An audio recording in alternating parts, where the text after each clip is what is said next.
Hello friends, आपणा सर्वांचं स्वागत आहे आपल्या चॅनल ऐतिहासिक भारतमध्ये. तर मित्रांनो, आज आपण जाणून घेणार आहोत सम्राट अशोक यांची कहाणी.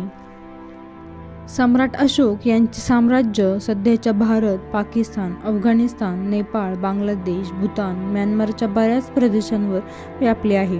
हे विशाल साम्राज्य आत्तापर्यंतचे सर्वात मोठे भारतीय साम्राज्य आहे. सम्राट अशोक यांनी व त्यांच्या पिढ्यांनी अखंड भारताला सोन्याची चिमणी बनवण्याचे काम केले आहे. बिंदुसरचा मुलगा आणि मौर्य घराण्याचा महान सम्राट अशोक यांचा जन्म इसवी पूर्व 297 झाला. ते बिंदुसरच्या 100 मुलांपैकी एक होते आणि वडील त्याला उत्तराधिकारी बनवण्याच्या विरोधात होते. अशोकाला उज्जैनचा सुभेदार नियुक्त करण्यात आले. काही काळानंतर मोठा भाऊ सुसीम हा बंड दाखवण्यासाठी तक्षशिलेला गेला असता अशोकाला वडील आजारी पडल्याची माहिती मिळाली. तो ताबडतोब पाटलीपुत्रात आला आणि वडिलांचा मृत्यू होताच त्यांनी सिंहासनावर ताबा घेतला.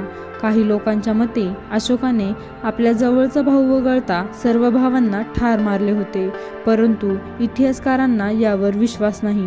त्यांना असे वाटते की भावांमध्ये सिंहासनासाठी थोडासा संघर्ष झाला असावा. म्हणूनच इसवी पूर्व 272 मध्ये सिंहासनावर पदभार स्वीकारल्यानंतरही अशोक यांचे राज्याभिषेक होण्यास 4 वर्षे लागली. राज्याभिषेकानंतर त्यांनी केलेल्या जनतेच्या सेवेसाठी त्यांना जनतेने प्रियदर्शी आणि देवनाप्रिय ही पदवी दिली. त्यांचे पूर्ण नाव अशोकवर्धन होते. अशोकाने आपल्या कारकिर्दीचे पहिले वर्ष आरामात व्यतीत केले. 8व्या वर्षी त्यांनी राज्याचा विस्तार करण्याचे ठरवले. त्यांनी अनेक राज्य जिंकले.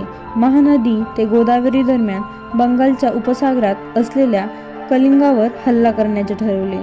स्वातंत्र्यप्रेमी कलिंगवासी आपला स्वातंत्र्य वाचवण्याचा दृढ निश्चय करत होते. एक भयंकर युद्ध झाले.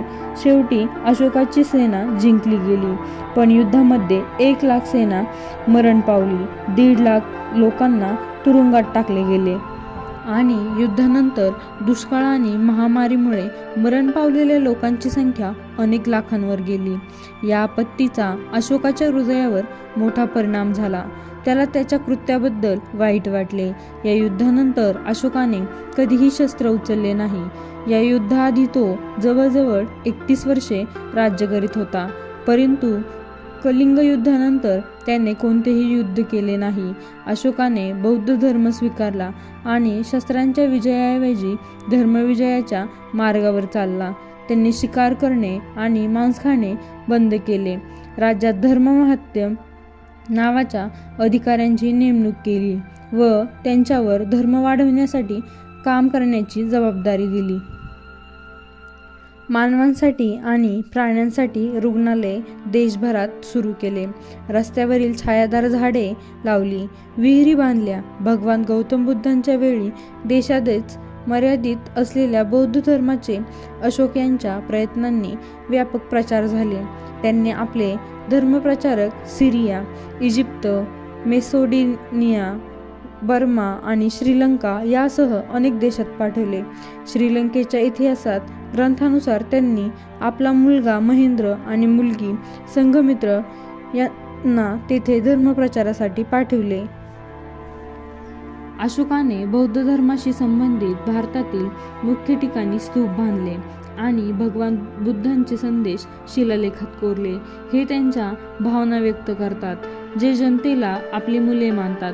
अशोकाचा असा विश्वास होता की जनहित वगळता कोणताही धर्म नाही. मी जे काही चांगले प्रयत्न करतो ते लोकांसाठी आहे, जेणेकरून मी त्यांच्याकडून आशीर्वाद घेऊ शकेल आणि त्यांना आर्थिक आनंद आणि प्रेम मिळवून देऊ शकेल.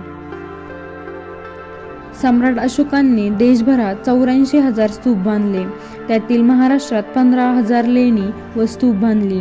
आधुनिक तंत्रज्ञानाच्या विकासापूर्वी दगडांच्या इतक्या उंच स्तूपांचे बांधकाम, त्यांना एका ठिकाणाहून दुसऱ्या ठिकाणी नेणे आणि त्यावर आश्चर्यकारक पॉलिश करणे चमत्कार मानले जाते. सारनाथ येथे सापडलेला अशोक स्तंभाचा वरचा भाग, जो भारताचे प्रतीक आहे, ही त्या दिवसांची अद्भुत कलेचा नमुना आहे. अशोकाचे राज्य उत्तर पश्चिमेला हिंदुकुशांपासून पूर्वेकडील बंगालपर्यंत आणि उत्तरेकडील हिमालय खोऱ्यापासून दक्षिणेकडील आंध्र प्रदेश आणि कर्नाटकापर्यंत पसरले होते.